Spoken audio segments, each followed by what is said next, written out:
done the grids and everything, you prepared your project, this is what we're going to be working on. You're going to work on work sharing.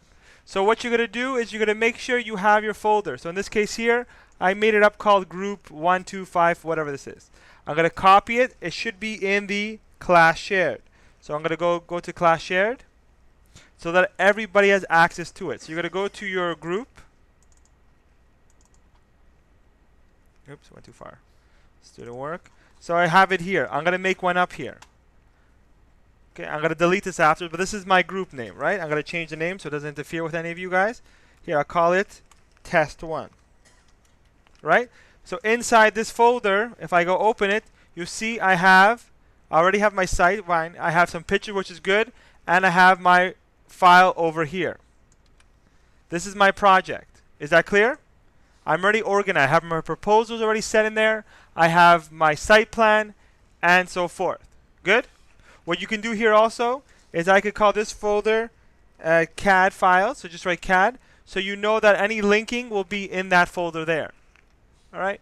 This one here is going to be the actual project. So we're not going to call it grid lines. We're going to call it the project. So the name of this project was, hold on, let me look for their folder.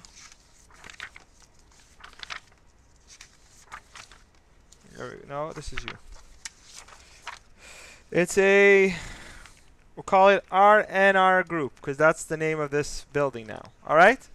I know it's your group name, but pretend it's a project name. So this is the project name. We only have one file. Is that clear?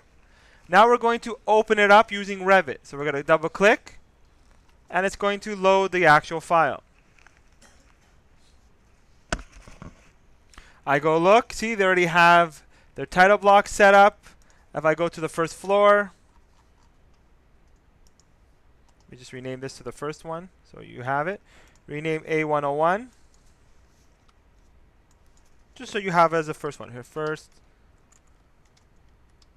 oops, floor. You could already have it before you do the sheet sets. It's okay, have them already set your sheets ahead of time, and you go back to modify them. But the key thing is if I go in the first floor, I have all my grids. I go in my elevations. I have all my elevations marks. If you go on each floor and you do not see them, this is what you do. You select everything. You go properties, over here, edit, sorry. And you're going to make sure you have the balls on both sides. See here, it says symbols. You check mark them. That's going to give it the symbol on each side if you want that. If you don't see it on another floor plan, you just right click as well and you do maximize 3D extent. That's going to make it show on every single floor plan that is here. So if I go to basement, you see every floor has the same element. Is that clear? Once that's done, there's two things I need you to do.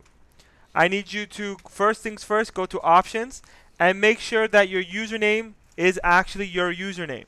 Because each time you're in a group member, each one is something else. So see, my username is this. So I know when I work, it says my name on it. All right? So that should be important. If it's ID numbers, you could change it to your initials. Don't put your phone name or just put Rob, whatever you want. Is that clear? But this one should stay always the same. You put it once and that's it. The other thing to look is to go look where it's saving. File location. And it says right here, default path for user files. So you could change this here to the actual class shared, but we'll wait it out for now. For now, we'll just wait 1 second and I'll show you what happens. Good. Now that it's done, if I do file save as, project, I'm going to make sure it's called RNC group. We're also going to make sure that we don't have 1,000 backups and limit it to say 2 or 3. So I press OK. Options also. Let's go just make sure it shows you the most active view. Save. So now our project is saved. Is that clear? Once I am complete, you're going to go use this button right over here. Collaborate. This is allowing us to use more than one person at the same time. Once that's here, you're going to go press this icon right here. It's going to give you an option saying, do you want to work within the 360 network, which is what we have in the school? The network I mean. Or do you want to use the BIM 360? So just to make us easier, just use the network. Press OK. And what that's going to do, if you hadn't saved it, it's going to ask you to save the file. Is that clear? It says please save before doing it, but I already saved, and that's it. Now this is the main file. Is that clear? Once you're done, this is very important. You need to close the Revit file. Save changes? Yes. Press yes. Okay, we're going to close the file. There. Now, this is another important thing. When new members come in, they're going to go do new. You're going to go do browse. No, it's not new, sorry. Open. You're going to go look for the project. See this one here? We're going to go look for R&R group. Correct? We're going to go here where it says create new local. We got that? And we press open.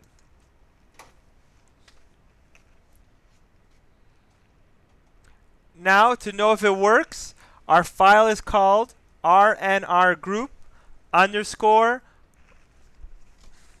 sorry, right here, R&R group underscore our username, my username right over here. We see that? That's how I know it's a work sharing file. And now, as soon as I click, I'm able to start working on the actual project. Once I'm done, it's important, the little icon here, which it says synchronize and modify. I click, synchronize, I say yes, compact to make it go faster. Make sure you have anything that belongs to you, you release it. Make sure it says relinquish, and save it. Press OK. And this is how you're going to be working on it. So every time somebody wants to do something, it's going to do this object here. It's going to take a little bit of time because it's kind of make the file smaller, but that's it. Now more than one person can work on the file at the same time. If I go close it, and I go just quickly look in the folder, what do you notice? That it's not here. Why? Because in the settings when I did it, I didn't change the backups. So that's why I said it's important that when you start, you should do this. File, Options, go to File Location, and make sure that you're actually going to go put it. See here, my default path is Documents. So if I go look at my documents, just to show you, Documents, you'll see I have it right over here. I don't want that. I'd rather you guys have it on the server. This way you guys have it. What do you guys want to do? On the server or on your documents? If you do documents, make sure you're not absent. This way someone could open up your file. But it might be better to do documents. If not, and it's this way, it's always going to update to the server, but it's going to work off your computer. Is that clear? If you wanted it to be all in the same folder, which gets a little bit heavy and messy, you change the path over here. Is that clear?